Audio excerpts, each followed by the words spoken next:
Let's do another sampling distribution question. Let's try number 3, which is the breakfast cereal problem. So breakfast cereals are packaged into boxes labeled net weight 20 ounces, packed by weight, not by volume. Some settling may occur during shipment. However, the weights of individual packages are not all really exactly 20 ounces. Although they're close, they do have some randomness.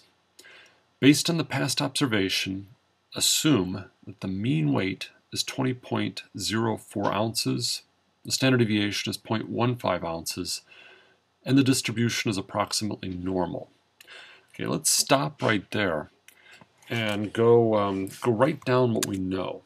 I'm going to go over to the sketchbook, and let's say that X is the weight of a box. So one box. Now we're told that the mean of X is equal to 20.04 and that the standard deviation of X is 0.15. We're also told that X is normal. Now on the other side I'm going to draw this. So here's the distribution of X. I'm going to make it normal, and I'm going to have quite a bit of variation. Mean is 20.04. I like to write my standard deviations over here so that I don't lose track of them. And then the other thing I like to do, at least at first, is to clearly label this. This is called the population distribution.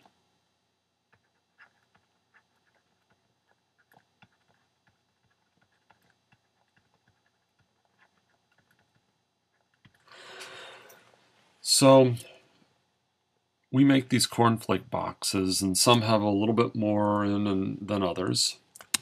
Let's go back and read the rest of the problem.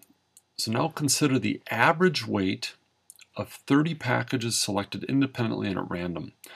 So you're probably thinking, why would we ever want to do this? Well, one reason that you would do this is from a quality control standpoint.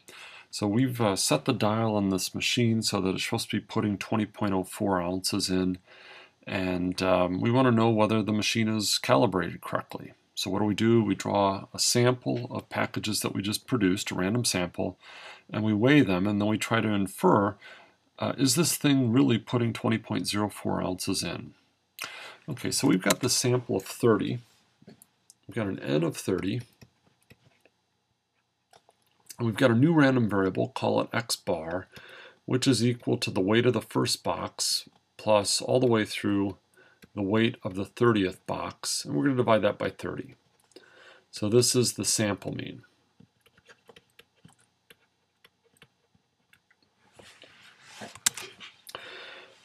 Part A says, what's the mean weight of this random variable? So let's go find that. So what is the mean of X bar?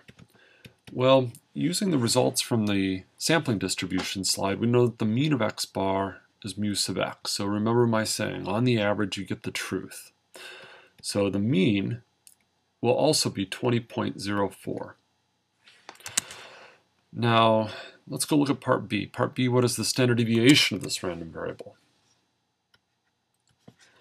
Sigma sub X bar, using that slide of sampling distribution information, is sigma sub X over the square root of n.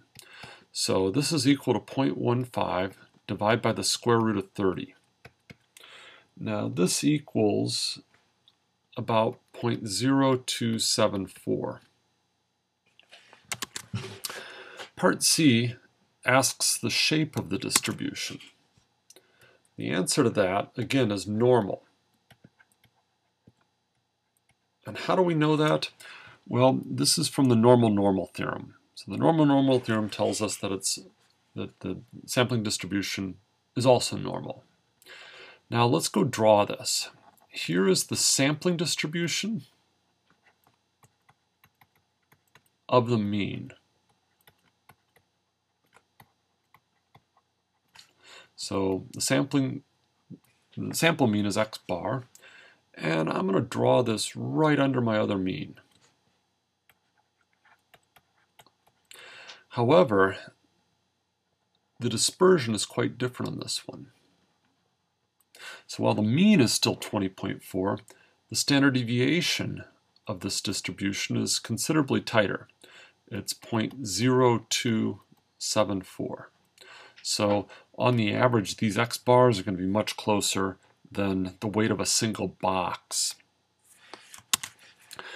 Part D, what is the probability that the average weight is less than 20 ounces? So somewhere off here is the value 20. What we need to do is evaluate the area in this tail. So let's go find that. What is the probability of observing an x bar less than 20? Well, this is exactly equal to the chance that I have a z less than 20 minus the mean, divide by the standard deviation. Now this is where a lot of people get confused. We've got two standard deviations in this problem. We have 0.15 and we have 0.0274. So which one should we use?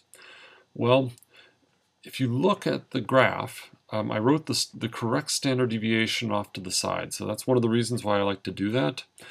The other foolproof way is to look at what you're finding the probability of. So we're talking about x bar, therefore we're going to use the standard deviation of x bar.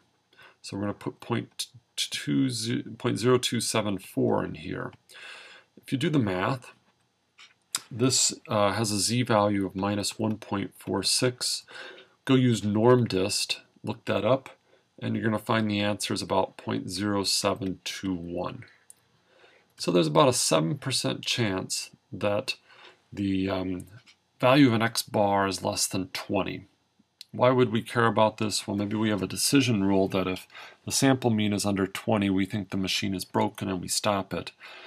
This would then be the probability of a false positive, or false alarm is what quality control people would call it. So what's the chance that we stop the machine and say, hey, it's broken, when in fact it isn't? We just got an unlucky sample.